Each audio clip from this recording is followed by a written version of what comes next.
داداش ما تازه 5 دقیقه جدا شدیم. بذار من برسم استودیو. چشم. قربونت، خداست. چه میکنی تو اینجا؟ آقای صدی چیکار کنم چشاشو برسه بالتر پاشو.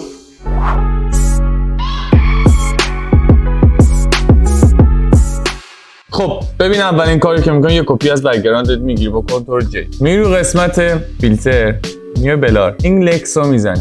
اوکی، عدد مورد نظرمون 2 تا 5 بستگی به عکستون داره. اوکی، عکس میشه این. بعد میای قسمت این لکس پایین ایمیج، میای تو قسمت هیو ساتوریشن میزنی، میای رو قسمت قرمز، ساتوریشنش رو میاری تو -50 همیشه میگم اوکی. این دوتا رو میکنین توی گروه. قسمت این پوشه پایین داری، این دوتا رو میندازی توش. خب بعد اینو ماسکش میکنی با کنترل آی، برمیگردونی میری تو قسمت چی؟ براشه. با براشتون قسمتی که میخوای بزنی رو میکشی دور اون چشم. این از این. حالا اوپاسیتی اینو میاری پایین. حالا حرکت بعدی که مخصوص چشمه که اسمشو میگن کچ لاک، میزنی این لایه پایینو، مود این لایه رو میذاری حالت اوولی. بعد میای با براش. ببین براش سفید رنگ روشن اعمال میکنه به عکس، براش مشکی رنگ تیره. باید فلای براشمون رو بیاریم روی 10. اون قسمت روشنی چشمو میکشی به این حالت، کوچیکش میکنی، براشتو روی این حالت میکشی.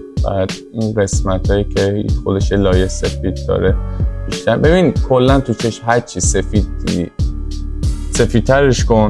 روشن دیدی روشن هر چی روشن دیدی با براش رنگ سفید روشن‌تر می‌کنی. هر چی تیره دیدی با براش رنگ مشکی که الان زدم میای تیره ترش می‌کنی. این گذاشتیم این تو این پوشه. خب چشمی که به دست آمد، این چشمی این پوشه رو آف آن آف آن. خیلی مخلصیم. لایک کامنت سابیا رو تو نده ارادت پیج اینستام بالا. خیلی مخلصیم.